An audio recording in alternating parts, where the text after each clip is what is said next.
All right, this is going to be kind of part 2 of my Steelhead season update. I rigged up the other rod in the last one. This one I got my bait caster set up, got a float on here, sliding system. I'm going to rig this up and with a Yarny. So Yarnies I think are very overlooked nowadays. They were very popular to tie up like little yarn ball rigs and fish a lot of yarn back in the day. But nowadays you really don't see a whole lot of people using them. So I'm just going to tie off about, I don't know, about a 4 or 5 foot leader here. Could have went a little longer probably. This is 12-pound fluorocarbon. I'm going to take a, let's see here, I got all my hook assortments here. We're going to run a size 1 addicted hook. These addicted hooks have been pretty good. I've tried a lot of different brands of hooks over the years. And when Addicted first started selling stuff, it's kind of like, you know, the skeptic. Like, okay, are they just trying to make money off of it? Is it actually good product? But most of their stuff is actually very, very good. Their hooks are one of the best bead hooks on the market. One of the best hooks overall. Their bait hooks, too, they just came out with. You know, bobber fishing for Chinook with those things. And coho is killer. But this is a size 1 Addicted Fishing Advantage bead hook. And we're going to tie up, actually I already screwed this up. I'm going to tie up I forgot I was tying a Yarny rig. Cut that off. So when I tie a Yarny rig, I did a more in-depth video on this, so I'm not going to show this knot. But it's kind of like a specialized little bait knot, little bait loop here. And I'll show you guys it in just a second. I'm going to get it tied and they'll kind of show you it. But Yarnies have been very overlooked the last few years with beads becoming so popular. Everybody is fishing beads and it's because they're so effective. But I believe the reason that beads are so effective is because the way we fish them, you know, our float rigs have gotten so good that we are really good at keeping those beads in the strike zone. You can throw it out there. You don't have to mess with it much. You don't have to rebait it. You can throw it out there and fish cast after cast with it, and it's getting down very good in the strike zone. So the yarn, I think people are missing out a bit. So I'm going to take, what I did was I tied this little loop here. So it's basically, I've got a little loop for my bait here, a little bait of eggs, a little coon shrimp, whatever, sand shrimp. But I also have this loop that I created here. And I'm going to cut a couple pieces of yarn and put them in that loop. And then I pull this tag end here and it's going to cinch that up. I'll link in the description a more in-depth video of this. So I'm going to cut, there's a piece of pink yarn. I'm going to do a piece of orange yarn. Usually I just like to do 2. Or should I do 3? We'll do another strand of pink. How about that? 2 strands of pink and a strand of orange yarn. Okay, my little kid scissors here, cutting this stuff. All right, so I got these yarn here. I took 3 pieces of yarn. You can use whatever color you want. I got like an assortment here. And I just kind of get them all together and put it in this little loop here that I made.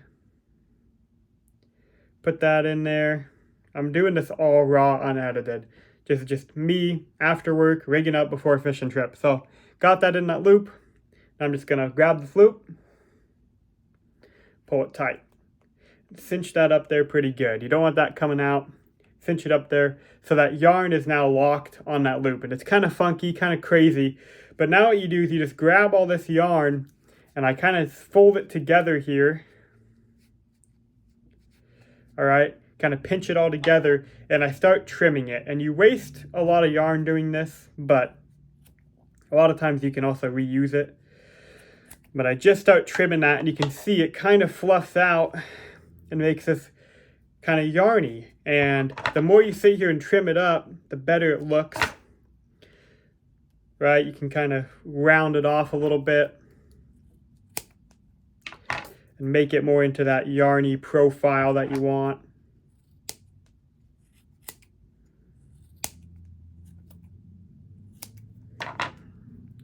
All right, fluff that out a bit.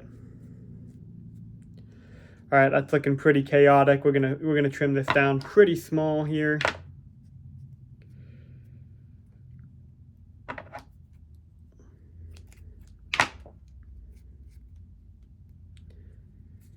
and just keep on working at it. This is where, normally I'd edit this out, but like I said, I'm just keeping this really raw for you guys.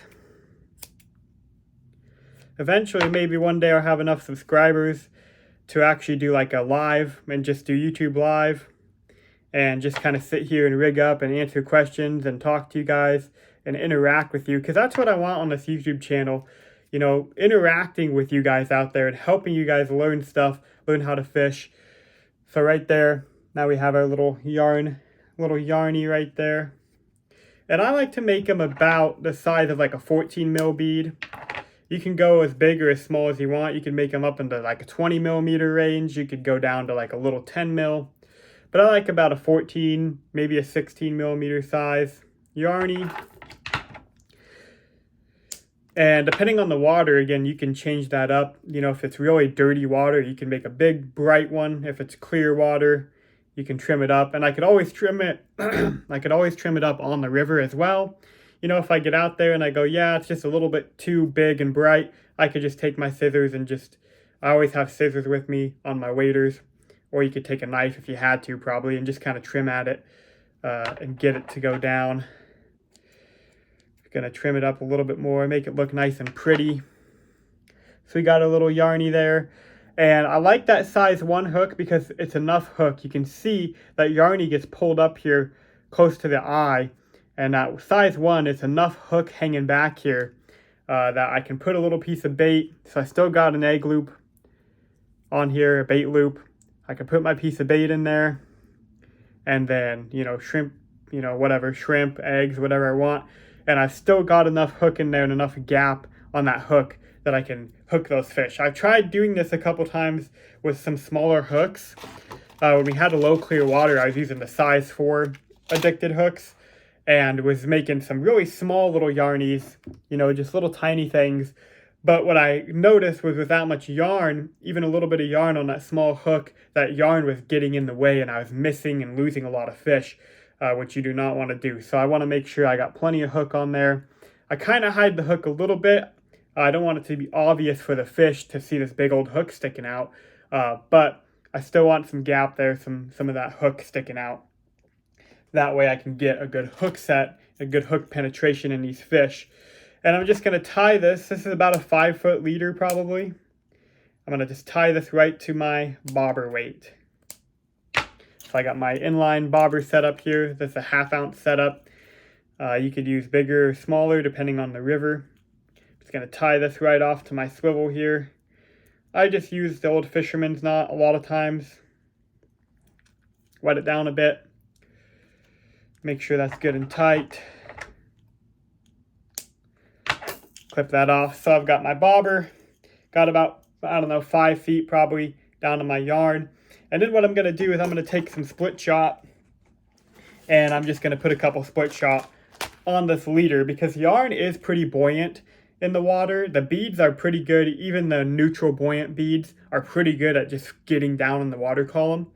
Yarn catches a lot of water. And same with like bait. If you put a piece of shrimp or eggs or something with this yarn, it catches a lot of water.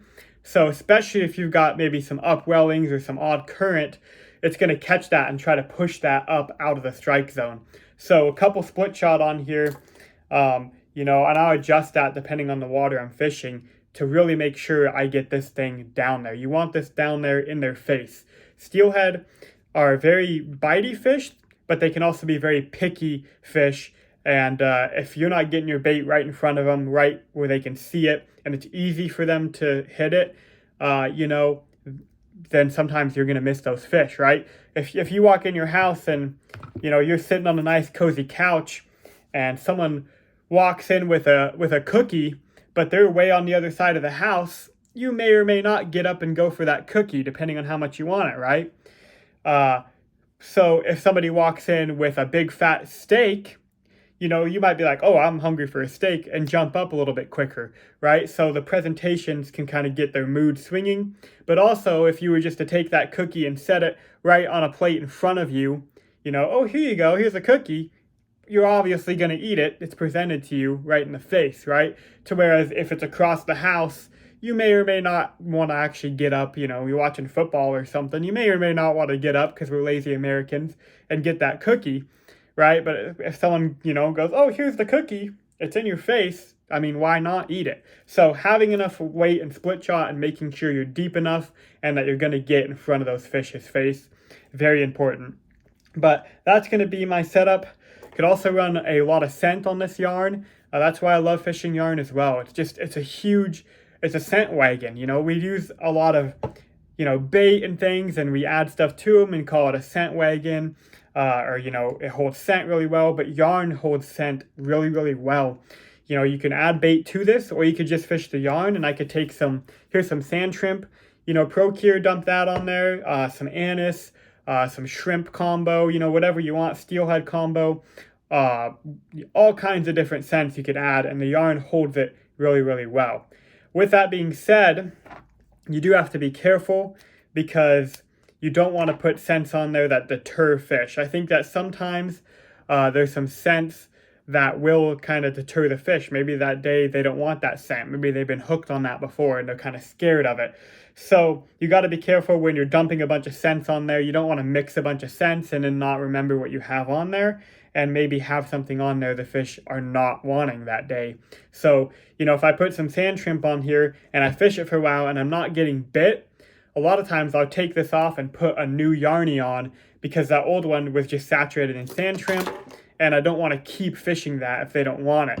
Eventually it will wash out, but it takes a lot longer for the scent to get out of the yarn. And I could think like, oh, here's some sand shrimp, take 5 casts. Oh, they don't want the sand shrimp. Okay, here's some bloody tuna, put that on there. But now you just mix the sand shrimp and bloody tuna, and if they don't want the sand shrimp, that might kind of deter them. That's kind of how I look at it. So changing up scents, changing up colors, making sure that you put that cookie right in front of their face. So that is part 2 of my steelhead update. We're going to go catch some fish tomorrow, you guys. Stay tuned.